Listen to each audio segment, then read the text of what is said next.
After abandoning the net zero emissions target, the next pressing question for the coalition is whether to help the government pass its changes to environment laws. It's a big test for Labor too. This is its second attempt at trying to fix what many agree are a broken set of laws. In fact, we spoke on this podcast a couple of weeks ago to Ken Henry about these changes. The former Treasury boss has been making the case for all parties to get behind these laws, and for two main reasons. One, to speed up decisions on renewable energy projects, critical minerals projects and housing developments. And two, to deliver better outcomes for nature. Biodiversity is in steady decline in Australia. Now, the government needs either the support of the coalition or the Greens to pass these changes next week in the final sitting week of Parliament for the year. Business groups have a very clear view. They want the coalition and Labor to come together and get this done, rather than allow the Greens to press their demands. I'm keen to hear from one of those organisations, the Minerals Council, and Tania Constable is the head of that organisation. I'm David Speers on Ngunnawal Country at Parliament House in Canberra. Welcome to Insiders on Background. Tania Constable, welcome. Thank you for having me. So the government wants to get this bill passed next week. Just firstly, what do you think of the legislation it's put forward? Has it struck the right balance here in your view? Well, it's a fast-moving piece of legislation. The Act is enormous. The amendments that have been made come to about 50. It's now a 1,500-page piece of legislation. That's a lot. So it is huge. Yeah. And it's been moving very fast over the last few months, David. We want to see balance in protecting the environment. That is so important. We've been calling that for 5 years since the Samuels Review. But we also want to make sure that we're seeing it ecological sustainable development, that objective as a second objective, which is important for business to get projects off the ground. So they're the two things that must be achieved with this legislation. So amendments are fundamental. You're talking about faster approvals, basically. Faster approvals, definitely faster approvals, but there are other parts of the legislation that we want to make sure are also addressed. If there's going to be a national EPA, for instance, we want to make sure that within that national EPA, we're also seeing enough change again so it works for business. Let's talk about that national EPA. So an independent regulator, an environment protection agency that would play an enforcement and regulatory role, but also on delegation do approvals as well, although the minister would still have the power of final approval. We know the coalition has some concerns over this EPA and whether the minister has the power to sack the boss of the EPA and so on. What do you think about the idea of an EPA itself? Is it a good idea? Well, the national EPA should be the tough cop on the beat, as was suggested by the Samuels Review 5 years ago. I think everybody agreed with that. To have a body that looks at compliance, enforcement and assurance, that is totally appropriate. And what about approvals? Well, if you're going to accredit the states and the territories, then it shouldn't have assessment and approvals because you've got a group doing the assessment approvals and then acting as the enforcer and the assurer of that body of work. So you don't need it because that's going to be the assessment and the approvals function will sit with the states. So you want that body being the tough cop on the beat, making sure that everything's done properly for the states, but importantly for the Commonwealth, because the minister will retain that final decision-making power at the end of the day. And that's totally appropriate as an elected official. And what do you think when we talked about a tough cop on the beat enforcing the law? Are the penalties that are suggested here too tough, or are you okay with those? Well, the $850 million penalty that has been suggested in the Act is for the most egregious acts in terms of protecting the environment. And that's fine. But what we're not seeing there is balance, because you're going to have administrative errors. There are mistakes that are made. So the penalties need to reflect the type of concern that might be there with any sort of breach, unintended or not, with the legislation. So I think that has to be addressed.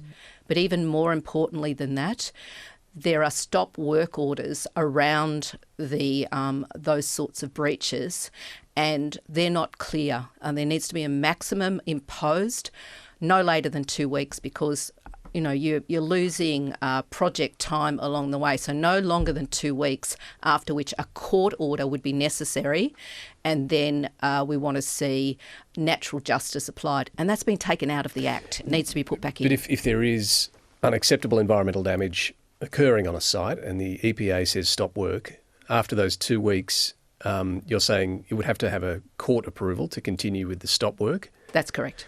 Right. Would the courts be able to deal with that in that sort of time frame, do you think?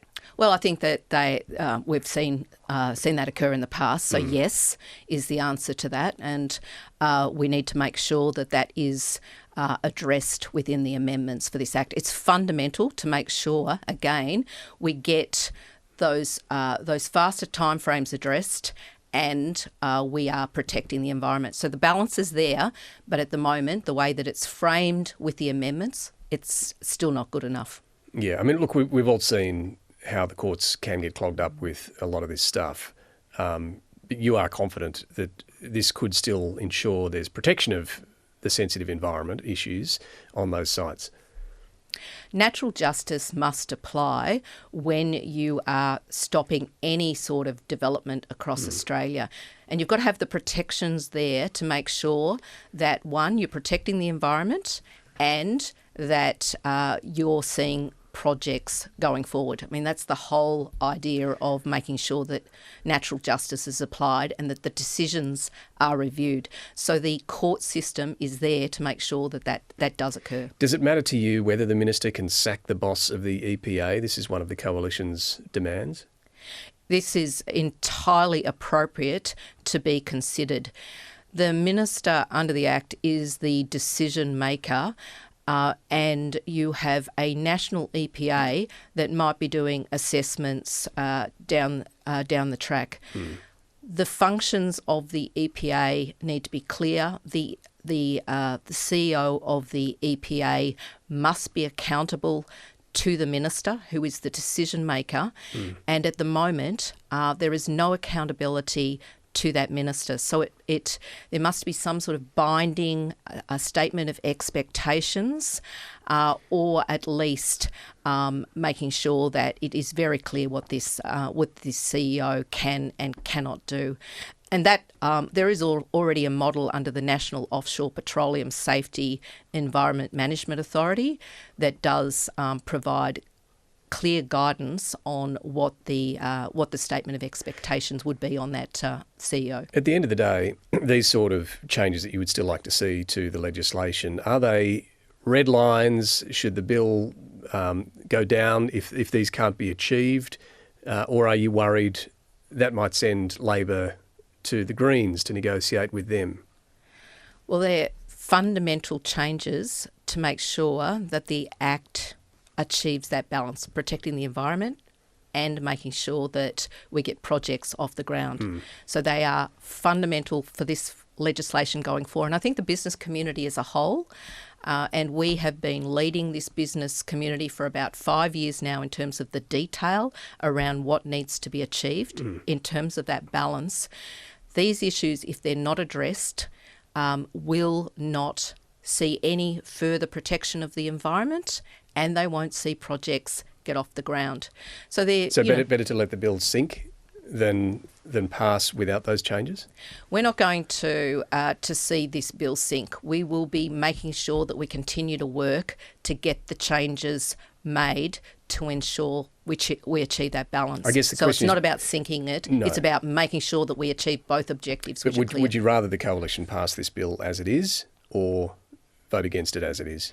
We've been talking to the coalition about making sure that those fundamental changes are there. So our clear view and message to all political parties is make sure that we can see this bill achieved in the shortest time possible so that we can get the changes that are needed for everybody concerned and for this country. Just one more detail on the changes. There's no climate trigger, which the Greens are demanding, but there is this requirement that proponents disclose their emissions and their mitigation measures for a project. Is that a problem? We think that this climate disclosure is just a duplication of what is already there. So a bit more paperwork, but it's not a deal breaker.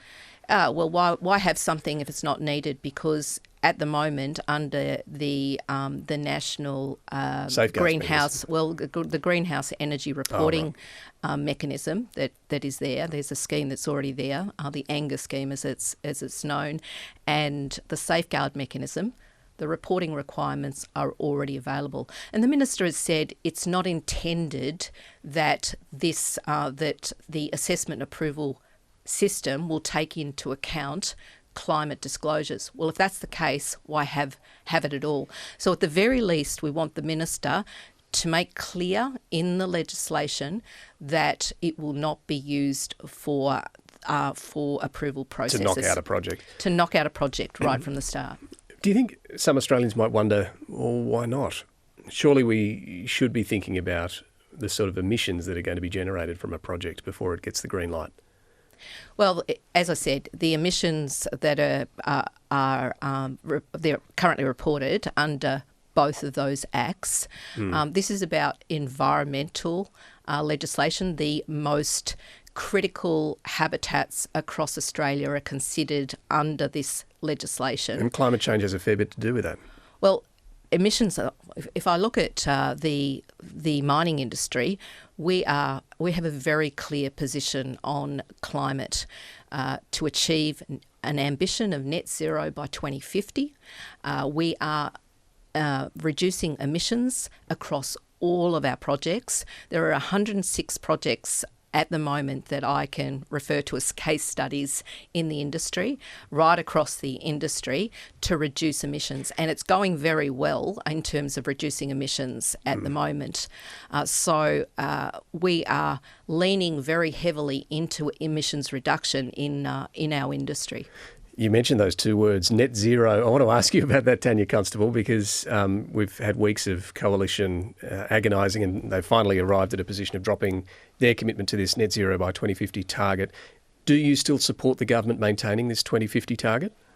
Well, as I said, we've made our position very clear in terms of an ambition for net zero by 2050. But in terms of government having a target of net zero by 2050? Well, that's the law. So the industry will always follow the law. What we're about is emissions reduction. This is the political debate, is whether we should keep that or dump that. What do you think? Well, I think that's a matter for politicians to consider. We can only your sector's talk about important though in this area. Do you have a view whether we should keep this target?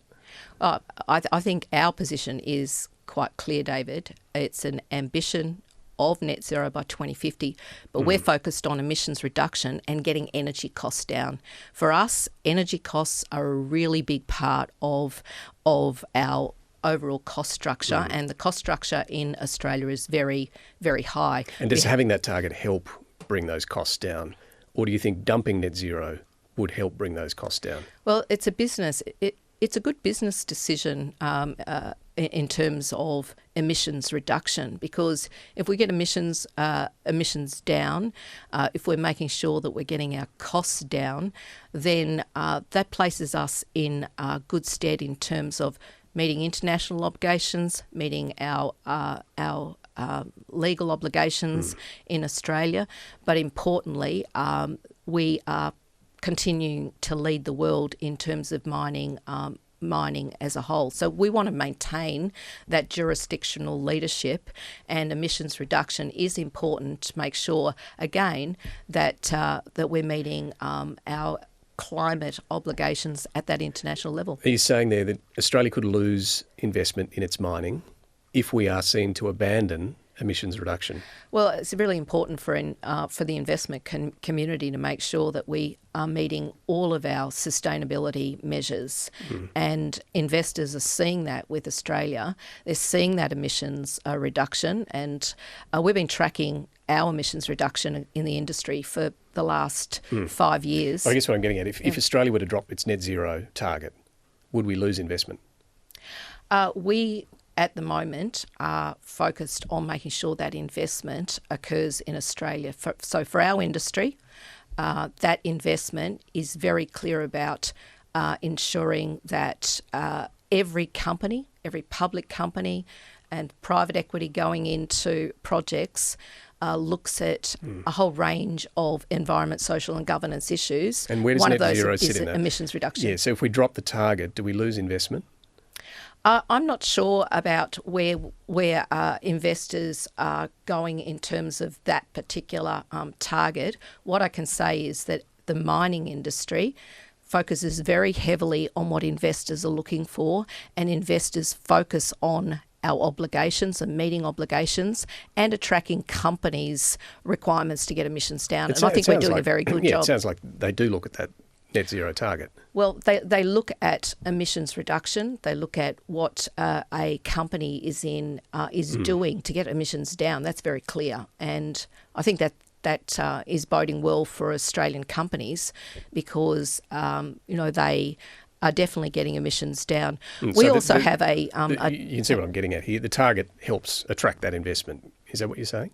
The emissions reduction that the companies are actually taking... Not so much the government target, but what companies individually are doing. What companies are individually doing is really critical. And when they can prove that they are reducing emissions, when they can prove that they are investing in research and development opportunities, or that they're changing their practices, because our companies are investing in energy efficiency, they're investing in fuel switching, renewable energy. They're doing a whole range of things to bring those emissions down. And I think that's critical for investors and will make us more competitive as an industry over time. And just one more on this issue. Do you think we would get cheaper power in Australia if we drop the target, or is that not clear to you? Well, I think this is one of the biggest problems that we have around energy at the moment. Is it's so complex. No one has all the answers to this. We have to have a clear view on what energy policy looks like in the future, part of which is a number of issues that I've mentioned already, making sure that the safeguard mechanism is one of those. But we have to stabilise energy costs in Australia to maintain that competitiveness. We are too high as a jurisdiction around energy costs. But this is the question, is dropping that target going to help, or is that not clear? Well, I don't think that that's clear at this stage. What is clear is that energy costs need to be addressed, and it, again, is a focus for our the Minerals Council, but also for our companies. So I'm not focused on a net zero target. I'm focused on bringing energy costs down and making sure that it's a starting point right now for the next 5 years, that we stabilise those energy costs. So we'll be looking at our own reports. What can help stabilise those energy costs over the next, the immediate period? I want to ask you about critical minerals. It's a month, Tania Constable, since Anthony Albanese and Donald Trump signed that critical minerals deal. It involves several $1 billion to try and get critical minerals mining and processing underway in Australia. Is it clear a month on exactly how that's going to work, what that money is going to be used for? It's early days, but it's a $1 billion announcement by each of the US and Australia. I think that we're going to see an opening up of a whole range of critical minerals projects. And it's pretty exciting because I was only in the Northern Territory 2 weeks ago with the Chief Minister up there looking at the Arafura mine. It's a rare earths mine, and it's vast. It will, when it gets up and going, and I'm quite sure it will with this recent announcement, it will have produce around about 4% of the total critical minerals at a global level. So it's a huge project. 4% of the world's. 4% of the world's. The other big project that we have in Australia, of course, is the Lynas project in Western Australia. And it's already the only mine outside China that's really producing rare earths. So the Arafura mine site, the Nolans Bore mine, presents a huge opportunity in terms of adding to the overall mix. The use of everyday products that we need in electronics, for instance, relies on rare earths. It's used in so many things, that we talk about mobile phones and defence technology and you name it. But on the other side, and I guess this comes back finally to where we began, the environmental damage question. We've seen in China with a lot of the rare earths mining and processing, terrible environmental damage. How confident are you, and how assured should Australians be that our environment won't suffer as we pursue a critical minerals industry? Well, that's the beauty of Australia. We have regulations that ensure environmental protection in Australia. Of course, there are always tweaking that is needed. There are issues that always need to be addressed where problems occur. But the companies act responsibly in Australia, and we want to see that continue. And that's, of course, why this piece of legislation, the Environment Protection Biodiversity Conservation Act, and its amendments are critical to go through so that we continue to have that assurance. So I believe that when we see critical minerals projects put on the ground, more of them, that are further downstream from just mining, the critical minerals processing, that we're starting to see that extra value add, that we will continue to be the number one jurisdiction on minerals processing and minerals mining in the world. And that is a fantastic opportunity because it's not just going to open up billions of dollars of projects, we're talking trillions of dollars of projects. So the mining industry at the moment is 11% of GDP. To continue that and build on that, the wealth creation for Australia is absolutely massive. So particularly in the north of Australia, we're seeing a lot of those projects, and they'll finally get off the ground when we see the United States-Australia partnership and other partnerships that Australia is leading with Japan, with Korea, with Canada, and more recently with the EU. When those partnerships come together, then I think that we're going to see a new opportunity open up for Australia. Tania Constable, thanks so much for talking to us. Thank you, David. And thanks for your company as well. If you have any thoughts on this conversation, drop us a line, insiders@abc.net.au. We'll have more on this on Sunday morning. Hope you can join us for Insiders 9 a.m. on ABC TV. You're making us all feel very excited about being here.